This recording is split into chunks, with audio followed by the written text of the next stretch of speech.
चलिए एक निबंध और 2022 का है, मतलब रिसेंट था यूपीएससी का निबंध। निबंध था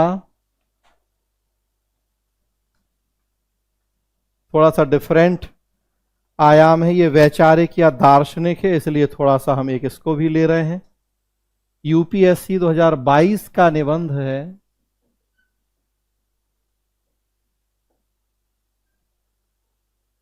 जहाज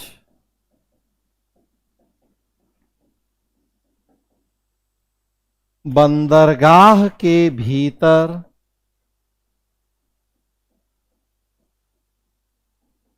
सुरक्षित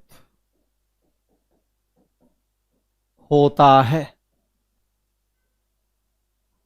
परंतु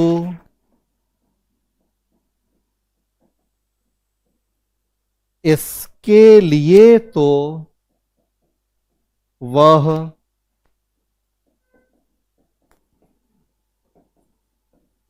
होता नहीं है। जहाज बंदरगाह के भीतर सुरक्षित होता है, परंतु इसके लिए तो वह होता नहीं है। A ship in harbor is safe,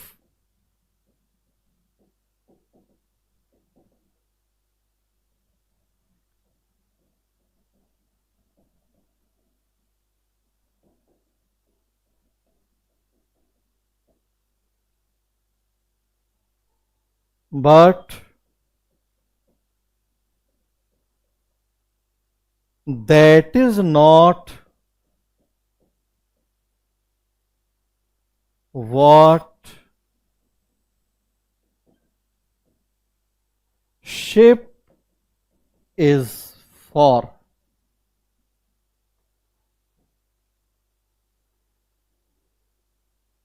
जहाज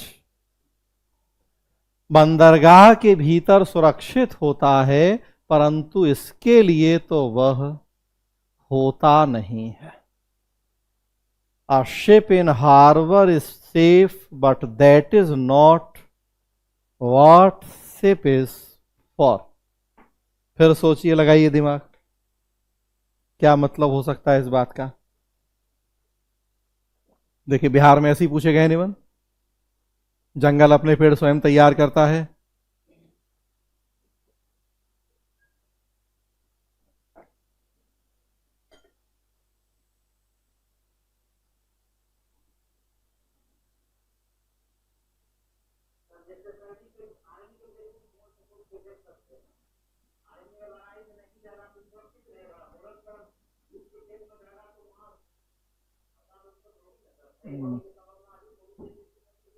बहुत अच्छी बात, कितना अच्छा एग्जाम्पल दिया आपने, बिल्कुल।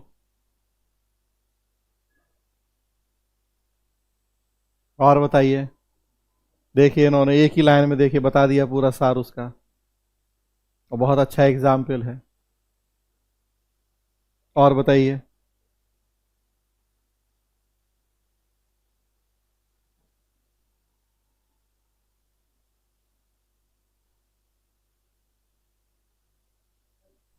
हाँ।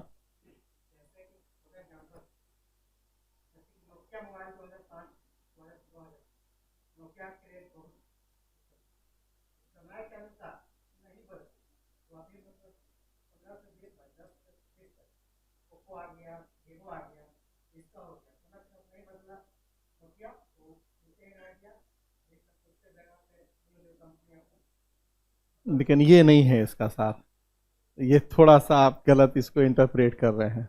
ये नहीं कहा जा रहा है इसमें।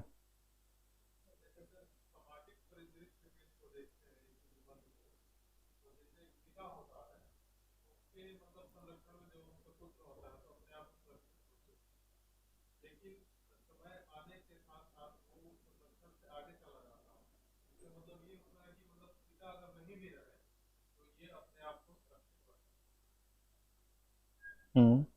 हाँ हाँ हाँ। हाँ। हम्म। हम्म। हम्म।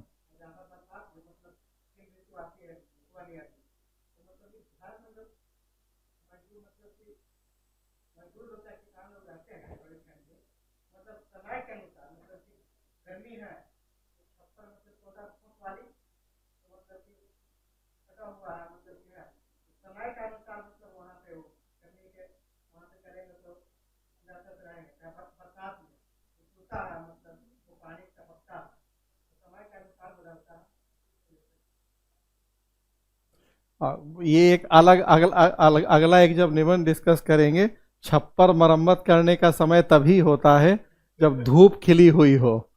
आप उसकी बात कर रहे हैं, ये थोड़ा सा यहाँ सेंस दूसरा है।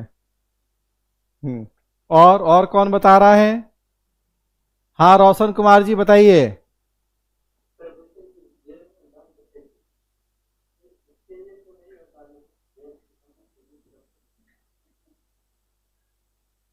जेल में बंद कह दी तो उसी के लिए कुछ अपराध किया है उसने तो।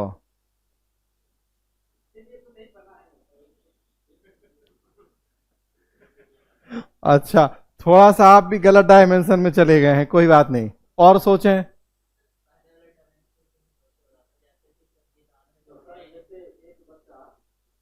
हाँ हाँ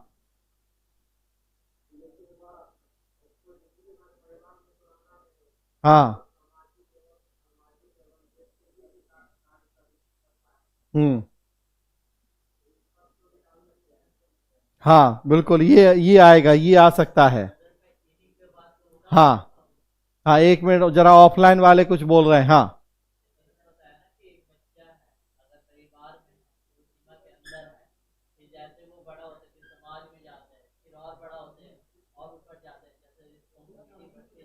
हम्म हम्म।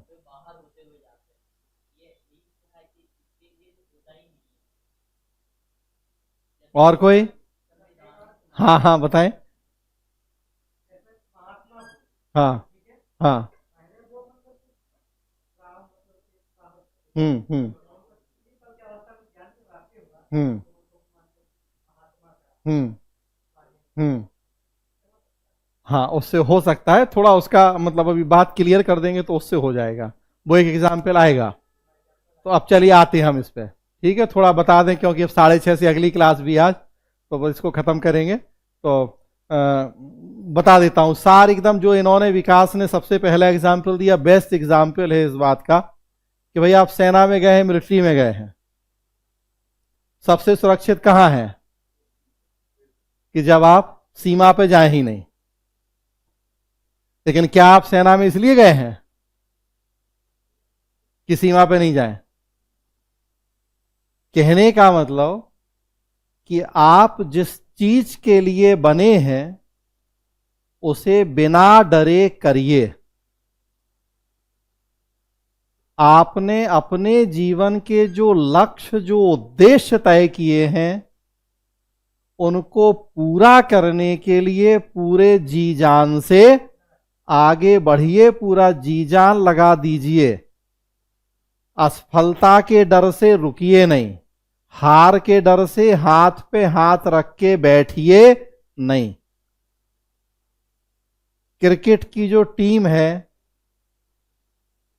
क्रिकेटर सबसे सुरक्षित कहां है?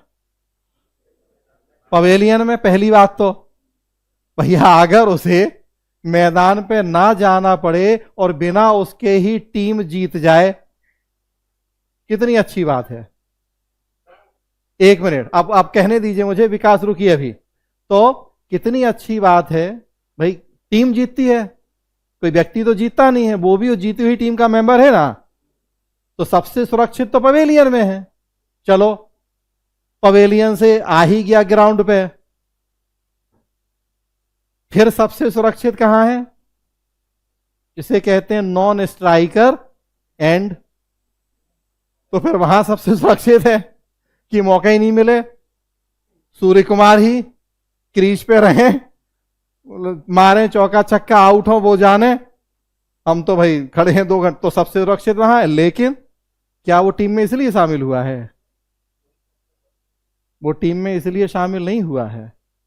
वो टीम में इसलिए शामिल हुआ है कि वो भी हिम्मत करे, क्रीज पे जाए, हो सकता है आउट हो जाएगा, लेकिन जब जाएगा क्रीज पे तभी चौका छक्का लगाने का मौका या अपने आप को साबित करने का और अपना जो लक्ष्य है, जो सपना है जीवन का, उसे पूरा करने का मौका भी उसे तभी मिलेगा। तो हार के डर से प्रयास नहीं करना,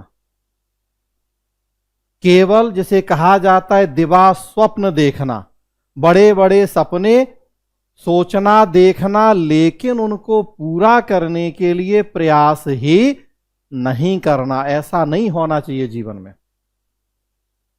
जहाज बना है, जहाज किस लिए बना है? कार बनी है, कार किस लिए बनी है? कार गैरेज में खड़े होने के लिए नहीं बनी है। सबसे सेफ तो उसी लिए बनी है वो, कि नई कार खरीद के ला और गैरेज में कवर चढ़ा के खड़ा कर दो, 50 साल चलेगी वो। लेकिन क्या उसके लिए बनी है कार? क्या उसके लिए खरीदी आपने कार? नहीं। जहाज उस लिए नहीं बना है कि वो यार्ड में, कि बंदरगाह की, जहां वो सुरक्षित खड़ा रहे। जहाज इसलिए बना है, बनाने वाले ने इसलिए बनाया है कि वो समुद्र में उतरे, उसकी लहरों, तूफानों, धूप, सर्दी, गर्मी को झेले, और जिस काम के लिए बना है वो काम पूरा करे। तो चुनौतियां आएंगी जीवन में आपके सामने, लेकिन चुनौतियों के डर से आप बैठ जाएंगे, चुनौतियों के डर से आप काम ही नहीं करेंगे, तो फिर तो जीवन व्यर्थ हो जाएगा। सबके जीवन में हार भी है, जीत भी है। अब देखिए कितना अच्छा वो एग्जाम्पल आप कोट कर सकते हैं, जो सर की 4 पंक्तियां मैंने बताई थी। अब मुझे तो याद नहीं है, मैंने नहीं लिखा, सर ने, लेकिन सार था उसका कि जैसे समुद्र में लहरें और तूफान आते हैं जाते हैं, व्यक्ति का जीवन भी समंदर से कम नहीं है। यही था सार की नहीं था? देखिए आप यहां कोट कर सकते हैं वो 4 लाइनें की नहीं, कि तूफान भी आएंगे, लहरें भी आएंगे, लेकिन उनके डर से हम बैठ नहीं सकते हैं, बल्कि हमें आगे बढ़ना है। अगेन देखें आप, फिर कितने डायमेंशन एग्जाम्पल हो सकते हैं। आपकी परीक्षा ही सबसे अच्छा एग्जाम्पल है।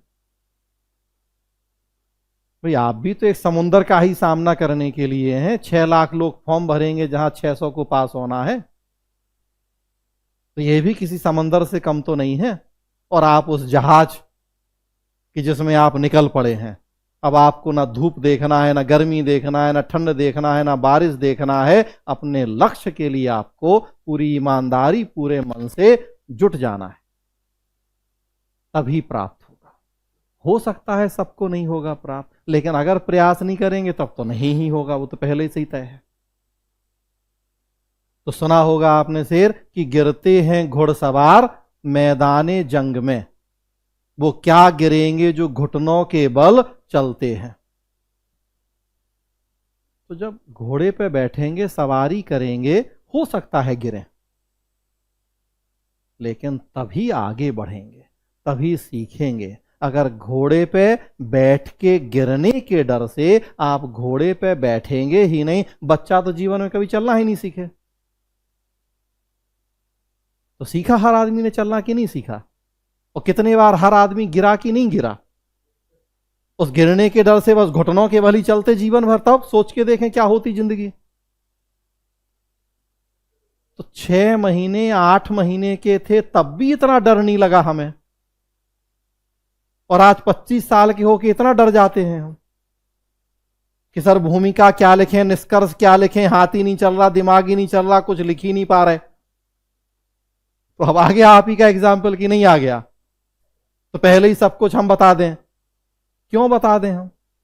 लिखिए, क्या होगा? गलत होगा, कॉपी पाड़ के फेंकेंगे आपकी, इससे ज्यादा क्या होगा? फांसी पे तो नहीं चढ़ा देंगे आपको। एक बार फाड़ के फेंकेंगे, 2 बार फाड़ के फेंकेंगे, 2 बार गरियाएंगे आपको उसके बाद। लेकिन आप उस डर से कि गलती ना हो जाए, इस डर से आप काम ही नहीं करो, इस डर से आप आगे ही नहीं बढ़ो, इनिशिएट ही नहीं लो, तब तो जिंदगी व्यर्थ है। फिर तो कर्म करो, फल की इच्छा मत करो, गीता का सार है। कर्म करोगे दिक्कतें आएंगी, लेकिन तभी जो लक्ष्य है वो भी पूरा होगा। कितने डायमेंशन फिर आप, गीता भी वही जो इन्होंने कहा। अब आएगा राहुल और बुद्ध। राज परिवार में पैदा हुए थे, क्या जरूरत थी इतनी नेतागिरी करने की? आराम से राजपाट संभालते, जिंदगी कट जाती, बाल बच्चे भी सुखी रहते। लेकिन उन्हें तो थी नेतागिरी करने की, बन गए बुद्ध। लेकिन तभी तो बने बुद्ध जब नेतागिरी करने की सूझी। नेतागिरी करने की सूझी मतलब कि अपने उस कंफर्ट जोन से बाहर निकले। Otherwise first class 5 star life थी महावीर, एकदम फर्स्ट क्लास 5 स्टार लाइफ होनी थी। क्या पड़ी थी उन्हें कि नहीं हम हिंदू धर्म की कुरीतियों का विरोध करेंगे और एक नया धर्म पैदा कर गए। महात्मा गांधी, क्या दिक्कत थी? घर में खाने पीने की कमी थी? नहीं, अच्छे खासे परिवार के थे, अच्छे खासे पढ़े लिखे थे, अच्छी खासी अपनी जिंदगी जी सकते थे, अंग्रेजों से जो मर्जी सुविधा ले सकते थे, पद ले सकते थे।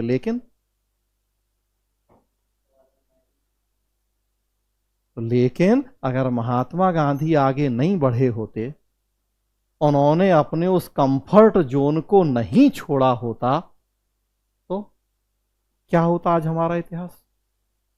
भगत सिंह, क्या पड़ी थी उन्हें?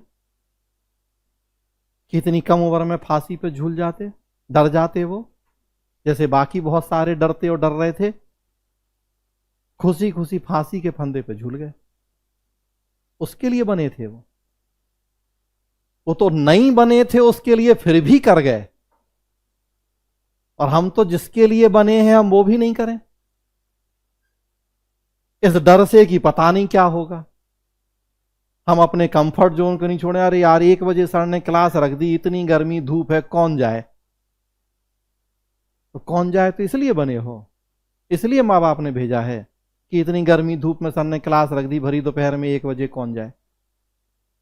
तो जब तक आप अपने कंफर्ट जोन को नहीं छोड़ेंगे, जब तक आप में अंदर से करने की इच्छा नहीं होगी, जो जीवन का लक्ष्य है, जो काम है जिसके लिए आप बने हैं, तब तक कभी भी आप उसकी प्राप्ति नहीं कर पाएंगे। आप बहुत सारे एग्जाम्पल डालिए इसमें। फर्स्ट पार्ट हो जाएगा ये। सेकेंड पार्ट फिर क्या होगा कि हम कर्म करें, हम काम करें, आगे बढ़ें, लेकिन अगर उसकी पहले से एक प्रॉपर प्लानिंग कर लें, एक प्रॉपर रणनीति और स्ट्रेटजी बना लें, तो हमारे हारने की संभावनाएं कम हो जाएंगी। अब ये डायमेंशन दिखाएंगे फिर हम उसमें। पहले तो ये डायमेंशन दिखा दिया कि नहीं, जो करना है तो करना है, हमें क्रीज पे उतरना है, हमें आंधी बारिश तूफान से डरना नहीं है। एग्जाम्पल बुद्ध, महावीर, महात्मा गांधी, भगत सिंह, जितने मर्जी आपके दिमाग में आ रहे हैं। सेकेंड पार्ट कि यहां करते समय ये ध्यान रखना है कि जल्दीबाजी में बिना सोचे विचारे नहीं करें, बल्कि एक प्रॉपर स्ट्रेटजी, एक प्रॉपर रणनीति बना लें, तब करें। तो हो सकता है कि हमें असफल होने की आशंका कम रहे। महात्मा गांधी की शांति संघर्ष शांति की पॉलिसी, 2 साल 3 साल असहयोग चलाया, सविनय चलाया, और उसके बाद 5 7 साल 10 साल के लिए शांत हो गए, फिर एनर्जी गेन करी, फिर एक रणनीति, एक पॉलिसी बनाई, लोगों को इकट्ठा किया, उनमें उत्साह भरा, और तब दूसरा, तब तीसरा। तो देखिए हर 10 साल के अंतर पे असहयोग 1920, सविनय अवज्ञा 1930, भारत छोड़ो 1940, तो गांधी की तो पॉलिसी पढ़ते हैं, संघर्ष शांति संघर्ष की पॉलिसी। मतलब कि हम काम करें, लेकिन एक प्रॉपर रणनीति के तहत काम करें। क्यों हमारे देश में पंचवर्षीय योजनाओं की शुरुआत हुई? इसीलिए कि हम एक प्रॉपर रणनीति बनाएंगे, अगले 5 साल में हमें क्या करना है, गरीबी, बेरोजगारी, आर्थिक विकास। देखिए फिर मैं डायमेंशन बता रहा हूं कि कितने डायमेंशन से हम इस बात की चर्चा कर सकते हैं। तो काम करेंगे लेकिन सही तरीके से करेंगे। और तीसरी बात, प्रश्न क्या कह रहा है कि जहाज बंदरगाह में सबसे सुरक्षित होता है, किंतु वह उसके लिए नहीं होता है। हमने कहा कि हां बिल्कुल सही बात है, हमें आगे बढ़ना होगा, काम करना होगा, बस सही तरीके से सोच समझ के करना होगा। और यहां एक और ध्यान देने वाली बात है, वो ये है कि जहाज हमेशा बंदरगाह में सुरक्षित हो, इसकी भी कोई गारंटी नहीं है। इसलिए भी बेहतर है कि वो बंदरगाह से निकले बाहर।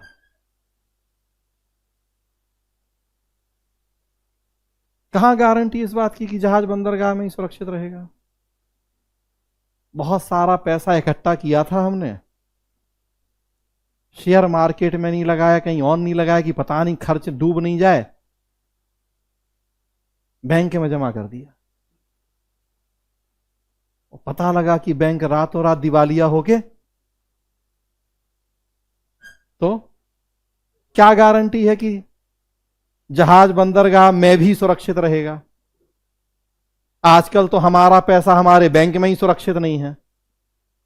पैसा हो गया जहाज और बैंक हो गया बंदरगाह। कहां सुरक्षित है हमारा पैसा हमारे बैंक में? विजय माल्या, नीरव मोदी कब खा के भाग जाएंगे, क्या ठीक है, क्या भरोसा है? हमारे देश में जितने रेप होते हैं, सबसे ज्यादा आरोप किसके ऊपर लगते हैं? सबसे नजदीकी अड़ोसी पड़ोसी नाते रिश्तेदार। आसाराम से ज्यादा सुरक्षित बंदरगाह था कोई? कौन भरोसा नहीं करता था या नहीं कर सकता था? लोग मंदिर में भगवान के बगल में उसकी फोटो रख के पूजा करते थे। और क्या किया उसने? आसाराम से बड़ा बंदरगाह कौन था? वो जो हमारी 13, 14, 15 साल की बच्चियां, वो जहाज थी कि नहीं थी? आंख बंद करके भरोसा किया था कि नहीं किया था हमने? हमें तो था कि इससे सुरक्षित जगह कोई हो ही नहीं सकती है बच्चियों के लिए। बच्ची को घर से बाहर नहीं निकलने दिया, बच्ची को स्कूल पढ़ने नहीं भेजा कि पता नहीं रास्ते में मनचरे छेड़छाड़ नहीं करें, और उसकी जगह आसाराम के आश्रम में भेज दिया। तो जो कहा जाता है कि बाढ़ ही खेत को खा गई, जिस बाढ़ को खेत की सुरक्षा के लिए लगाया था, उस बाढ़ ने ही खेत को खा दिया। नाते रिश्तेदार, दोस्त यार, भाई, पिता, चाचा, वो नहीं छोड़ रहे बच्चियों को। उनसे सुरक्षित कहां है बच्ची? अब और किस पे भरोसा कर सकता है आदमी दुनिया में? अगर बेटी अपने बाप पे नहीं कर सकती भरोसा, तो उससे ज्यादा सुरक्षित कहां है? इसलिए नहीं निकलने दिया बाहर हमने कि पता नहीं क्या होगा, माहौल अच्छा नहीं है। बाहर की तो बात की बात थी, यहां तो घर ही में जहां सबसे सुरक्षित मान रहे थे वो नहीं है सुरक्षित। तो इसकी भी क्या गारंटी है कि आप बंदरगाह में रहेंगे तो सुरक्षित ही रहेंगे? तो फर्स्ट डायमेंशन कि हां, हमें कर्म करना है, जिस चीज के लिए हम बने हैं हमें वो करना है, डरना नहीं है। चुनौतियां आएंगी, हम निपटेंगे। जो जीवन के लक्ष्य हैं उन्हें पूरा करना है, काम चोरी मक्कारी नहीं, ये डायमेंशन। कंफर्ट जोन से बाहर निकलना है, ये डायमेंशन। सेकेंड डायमेंशन कि सोच विचार के काम करना है, सही रणनीति के तहत काम करना है। और थर्ड डायमेंशन कि इसकी भी कोई गारंटी नहीं होती है कि जिसे हम सबसे सुरक्षित जगह मान रहे हैं अपने लिए, वो सबसे सुरक्षित ही हो। तो इसलिए भी फिर डरने की क्या बात है जब सुरक्षित जगह ही सुरक्षित नहीं है तो? और सुरक्षा से पैसा किचन में दाल के डिब्बे में रखा था 2000 का नोट छुपा के, और बाद में पता लगा कि मोदी जी ने तो वो भी बंद कर दिया। तो अब हम तो जिसे सबसे सुरक्षित जगह मान रहे थे, वो भी कहां रह गई सबसे सुरक्षित जगह? तो कोई गारंटी नहीं है इसकी। निष्कर्ष यही है कि कर्म करो, आगे बढ़ो, डरो नहीं। गलतियां होंगी, गलतियों से ही सीखोगे। तो कहा जाता है व्यक्ति या जीवन में सफल होता है या सीखता है, असफल नहीं होता है। और अगली बार उस सीख, उस अनुभव से फिर सफल होता है, फिर सीखता है। हो जाएगा, देखेंगे। हम इसे एडमिनिस्ट्रेटिव अप्रोच दे सकते हैं, प्रशासनिक नजरिए से जोड़ सकते हैं। बजट में एक सिद्धांत पढ़ते हैं, रूल ऑफ लैप्स, व्यापगमन का सिद्धांत। संसद ने एक वित्तीय वर्ष के लिए जो पैसा स्वीकृत किया, अगर उस वित्तीय वर्ष में संबंधित विभाग मंत्रालय पैसा खर्च नहीं कर पाया तो बची हुई राशि लैप्स हो जाएगी। क्यों ये सिद्धांत बनाया गया, डालिए आप यहां। इसीलिए सिद्धांत बनाया गया कि आप काम करने से डरो नहीं, काम नहीं करोगे, पैसा खर्च नहीं करोगे, हम वापस ले लेंगे, लैप्स हो जाएगा। और हो जाता है कई मंत्रालयों का लैप्स, रक्षा मंत्रालय, कृषि मंत्रालय, कई बार लैप्स हो जाता है, खर्च नहीं करते। इसी डर से खर्च नहीं करते, जो डर आपके, हमारे और सबके मन में है कि पता नहीं सही होगा कि नहीं होगा। आप ही को तो बनना है जाके IAS PCS। जब आज ये डर है कि सर निबंध लिखेंगे पहला, पता नहीं सही लिखेंगे कि नहीं लिखेंगे, निष्कर्ष क्या है कि नहीं ही लिखो। सत्ता का दुरुपयोग ना हो, इसका सबसे अच्छा तरीका जानते हैं क्या है? कि उसका प्रयोग ही ना किया जाए। डिक्शनरी से अगर प्रयोग शब्द हटा देंगे तो दुरुपयोग और सदुपयोग शब्द तो अपने आप हट जाएंगे। मतलब आप प्रयोग ही नहीं करोगे, आप आंसर लिखोगे ही नहीं, गलत कहां से होगा? आप क्रीज पर जाओगे ही नहीं, आउट कहां से होगे? लेकिन फिर बात वही आ गई कि आप उसके लिए बने हो, नहीं लिखो आंसर तो BPSC पास हो जाओगे? तो नहीं। तो अगर BPSC पास होना है तो फिर लिखना पड़ेगा, बहुत है तो गलत होगा, एक बार गलत होगा, 2 बार गलत होगा, 3 बार गलत होगा, कब तक होगा गलत? हम भी देखते हैं। सार यही है बात का, निष्कर्ष यही है बात का कि जहाज बंदरगाह के लिए नहीं बना है, सुरक्षित वही है, तो कर्म करो। तो देखिए, तो अगर हम 25-50 निबंध इस तरीके से कर लें, डिस्कस हो जाएं, आप सोच लें, तो नहीं लगता कि अगले 5 जो आएंगे एकदम नए आएंगे। लेकिन इस तरह से अगर 50 निबंध पे हमने डिस्कशन कर लिया या 40 पे, तो अगले 5 आप हमें बताओगे कि सर अब ये है आंसर, आप नहीं बताइए।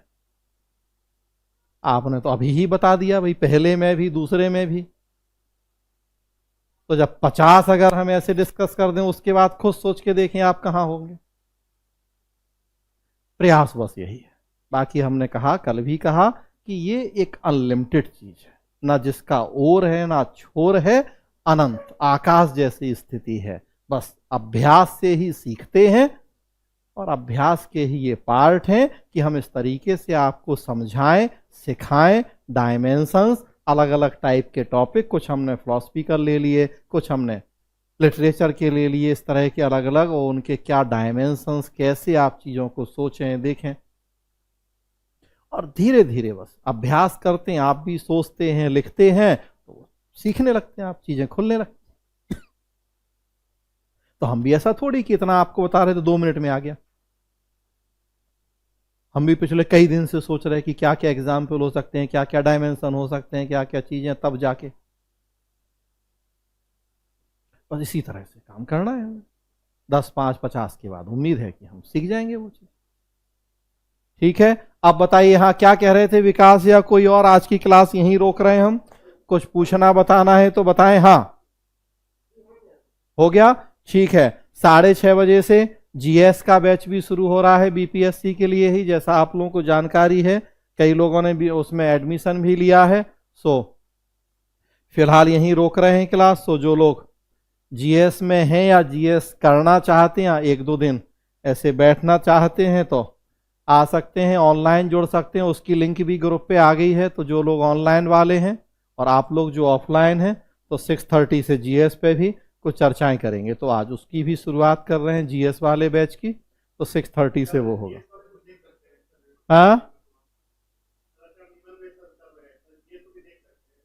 हाँ GS को आप देख सकते हैं 1-2 दिन। निबंध में भी बस आज ही तक था, कल से अब लिंक नहीं भेजेंगे। कल से उन्हीं के पास लिंक आएगी जिनके एडमिशन हो गए हैं। हाँ हो गया तो बहुत अच्छी बात है। वही बता रहे हैं कि अब चूंकि 3-4 दिन से बस इसलिए भेज रहे थे कि आप लोग देखें, समझें चीज़ों को कि क्या है। ज्वाइन करें नहीं करें, लेकिन समझें चीजों को कि कैसे निबंध वास्तव में है, क्या निबंध, कैसे हमें करना है इसमें काम। तो उसी तरह से जीएस में भी 1-2 दिन बिल्कुल आप जुड़ सकते हैं, देख सकते हैं चीजों को। ठीक है, चलिए तो अभी यहीं रोक रहे हैं। हाँ, नहीं नहीं, बिल्कुल 2, 3, 4, 5 खूब डालिए। हमने बताया तो बुद्ध भी लिखिए, महावीर भी लिखिए, गांधी भी लिखिए, भगत सिंह भी लिखिए, डालिए। हाँ बताइए। हम्म। हम्म। हम्म। हाँ, लेकिन डरता तो नहीं है पृथ्वी माँ उसको, ऐसा तो नहीं कि इसलिए पैदा नहीं करती है।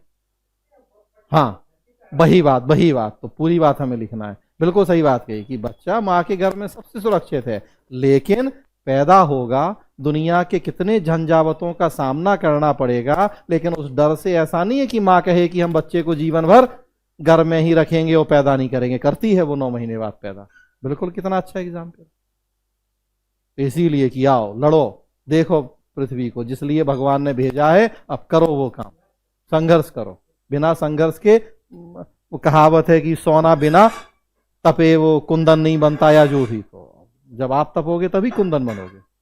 ढेरों, वही तो हमने कहा, ढेरों डायमेंशन, ढेरों एग्जाम्पल हैं। और इसीलिए कह रहे हैं बार बार कि इसीलिए निबंध किसी का 2 लोगों का एक जैसा नहीं होगा। आप वो एग्जाम्पल डालोगे, कोई महात्मा गांधी लिखेगा, कोई भगत सिंह लिखेगा, कोई कुछ और एग्जाम्पल देगा, एकदम डिफरेंट हो जाएगा। चलिए यहीं रोक रहे हैं।